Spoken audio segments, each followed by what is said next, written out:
O Senhor esteja convosco. Proclamação do Evangelho de Jesus Cristo, segundo Mateus. Naquele tempo, Jesus passou no meio de uma plantação num dia de sábado. Seus discípulos tinham fome e começaram a apanhar espigas para comer. Vendo isso, os fariseus disseram-lhe: Olha, os teus discípulos estão fazendo o que não é permitido fazer em dia de sábado. Jesus respondeu-lhes: Nunca lestes o que fez Davi, quando ele e seus companheiros sentiram fome? Como entrou na casa de Deus, e todos comeram os pães da oferenda, que nem a ele nem aos seus companheiros era permitido comer, mas unicamente aos sacerdotes? Ou nunca lestes na lei, que em dia de sábado no templo, os sacerdotes violam o sábado sem contrair culpa alguma? Ora, eu vos digo, aqui está quem é maior do que o templo. Se tivesseis compreendido o que significa quero a misericórdia e não o sacrifício, não teríeis condenado os inocentes. De fato, o Filho do Homem é Senhor do sábado.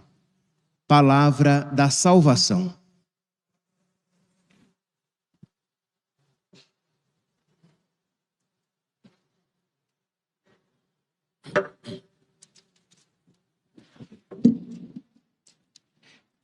Caríssimos irmãos e irmãs, quero a misericórdia e não o sacrifício. Eis aqui uma frase profundamente evangélica, mas tão mal compreendida nos tempos atuais. Inclusive até mal compreendida por muitos dentro da igreja. Quero a misericórdia e não o sacrifício. Quando Jesus Cristo disse essa frase, Jesus Cristo tinha em mente a atitude farisaica. Os fariseus, eles eram expertos em oferecer sacrifícios. Eles sabiam oferecer sacrifícios. Sacrifícios no altar, os animais sacrificados, sacrifício como expressão do seu jejum e do seu dízimo devolvido, era uma expressão de sacrifício, mas tudo aquilo era um gesto exterior. Aquelas atitudes eram atitudes exteriores que não brotavam de um coração verdadeiramente penitente, de um coração verdadeiramente desejoso de conversão, de um coração que queria se abrir ao amor de Deus, mas apenas uma pessoa que fazia um gesto exterior para com aquilo, se pensar, merecedor de algo para com Deus. Então é aquela pessoa que faz uma novena, mas continua com um coração mau, com um coração duro, com um coração fechado à misericórdia. É aquela pessoa que vai até a missa, que faz coisas boas, isto é, reza o terço, mas o seu coração continua um coração tão distante de nosso Senhor.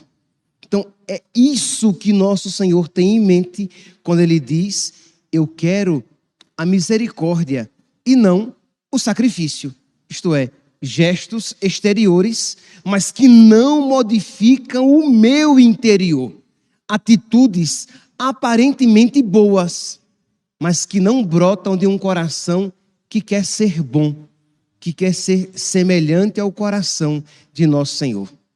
Pois bem, este era o contexto da frase quando Jesus disse isso. Ele tinha isso em mente, aquela atitude farisaica. Como é então que o mundo atual esta frase compreende? Porque acredito que todos vocês, muitos, se não todos, já ouvimos: a igreja precisa ser mais misericordiosa. Os sacerdotes precisam ser mais misericordiosos. Porque Deus disse, Ele quer a misericórdia e não o sacrifício. Ora, quando isso normalmente se diz, quando o mundo isso diz, que a igreja precisa ser mais misericordiosa, porque Deus quer a misericórdia e não o sacrifício, infelizmente, o que se tem por trás é um objetivo de continuar apegado aos seus pecados em nome da misericórdia. Isto é, a igreja vem e ensina aquilo, o contrário daquilo que ela não pode ensinar. Isto é, ela ensina, por exemplo, a pecaminosidade do aborto. Isto é, o aborto é um pecado sempre. Desejar a morte do feto, da criança, é mau, é um pecado contra o 5º mandamento. Um pecado horrendo, matar uma criança no ventre da sua mãe. E aí vem alguém que, para justificar aquele pecado, diz: não, mas Deus quer a misericórdia e não o sacrifício. Não exija esse sacrifício daquela pessoa. Uma pessoa que percebe que tem inclinações homossexuais. E aí ela pretende justificar a sua vida fora dos mandamentos de Deus, dizendo: ah, não, Deus quer a misericórdia e não o sacrifício. Eu não preciso me sacrificar dessa maneira para ser amigo de Deus. O que importa é que eu viva a misericórdia, porque Deus quer a misericórdia e não o sacrifício. Uma pessoa, por exemplo, que é infiel à sua esposa, ao seu marido, e resolve abandonar a sua família, trair a sua família para buscar, entre aspas, a sua felicidade, e ela justifica aquela atitude dizendo: ah, não, gente, Deus quer a misericórdia e não o sacrifício. Percebe que quando, com uma mentalidade mundana, isso se diz, o que é que se afirma? Que Deus não quer que ninguém se esforce para viver a palavra de Deus. Que Deus não quer que ninguém se esforce para viver os mandamentos. Que Deus quer a misericórdia e não o sacrifício. Aí vem um pregador e ensina aquilo que está profundamente presente na Sagrada Escritura. Isto é, a existência do inferno e a possibilidade real de irmos para o inferno. Porque entenda, meus santos, estamos aqui, sei lá, quantas pessoas aqui na igreja? 100, 150 pessoas? Ok. Quem garante que as 100, 150 pessoas aqui presentes, contando com o padre, tá? Quem garante que iremos para o céu? Quem garante que quando morrermos, iremos para o purgatório? Sim, porque quem vai para o purgatório vai para o céu, né? Então, quem garante? Porque ir direto para o céu, eu nem arrisco perguntar quem aqui vai direto para o céu. Estou pensando assim: quem aqui morrendo vai para o purgatório? Não sei. Mas criou-se na mentalidade das pessoas a ideia de que purgatório garantido. Pelo menos isso quer. Ora, se não, até direto para o céu. Quer dizer, uma presunção de que não, o inferno não existe, a salvação está garantida. E pregar algo diferente disso seria falta de misericórdia. Um sacerdote, um padre, um bispo, um papa, a igreja que prega o inferno seria uma igreja não misericordiosa. É interessante, Santa Faustina, no diário, né? No diário de Santa Faustina, no número 741, ela, imagine, Santa Faustina, a apóstola da misericórdia. Ninguém pode duvidar de que era uma alma misericordiosa, Santa Faustina.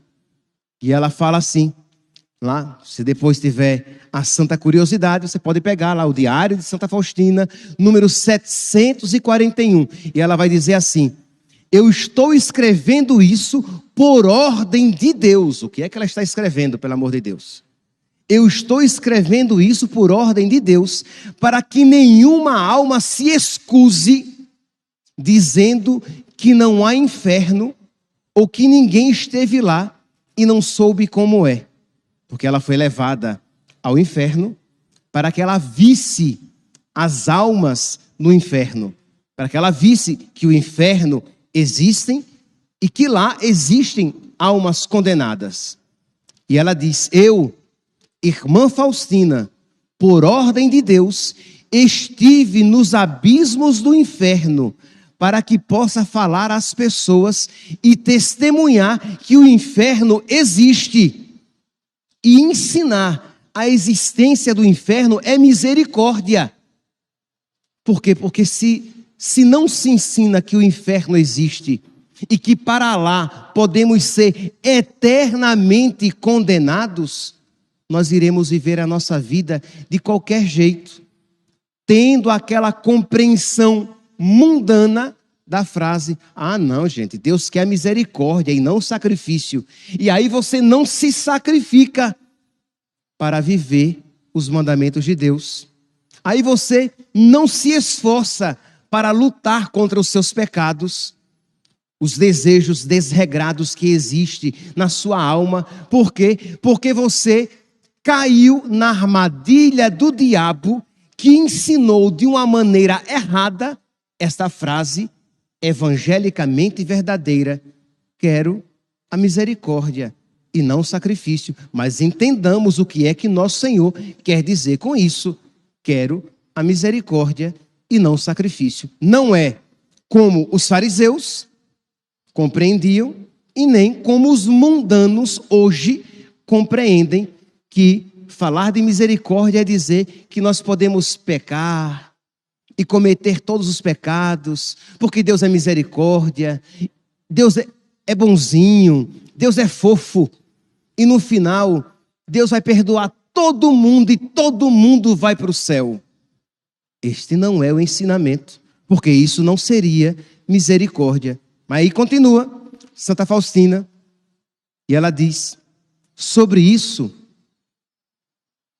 percebi, no entanto, uma coisa: o maior número das almas que lá estão, o maior número das almas que estão no inferno, é justamente o daqueles que não acreditavam que o inferno existisse. O maior número das almas lá no inferno é justamente daqueles que diziam que o inferno não existia, que Deus é amor, misericórdia e fofura, que vai todo mundo para o céu, que não existe inferno, que Deus é legal demais, é um vovozão. Entende, meus santos? Que não é misericórdia não ensinar a existência do inferno, porque o pecado é uma doença para a nossa alma. Imagine um paciente que vai ao médico, um paciente repleto de doenças, como as nossas almas, repletas de pecado, e o médico diz: não, você está ótimo, não precisa mudar nada, você está muito bem, saúde perfeita, você vai viver 120 anos como um rapaz de 25. E a pessoa com o corpo cheio de doenças volta para casa, não obstante continue cheia de doenças, porque aquele médico mentiu quando disse que ela estava saudável. É a mesma coisa quando um pregador, um sacerdote, que se encontra com a alma com pecados reais, verdadeiros, concretos, mortais, as práticas homossexuais, o aborto, a pílula anticoncepcional, a infidelidade conjugal, a desonestidade no seu trabalho, roubando as pessoas, a falta de perdão e o ódio alimentados no seu coração, a pornografia, a promiscuidade. Então, o sacerdote se encontra com aquela pessoa em estado verdadeiro de pecado mortal e diz: não, não se preocupe não. Deus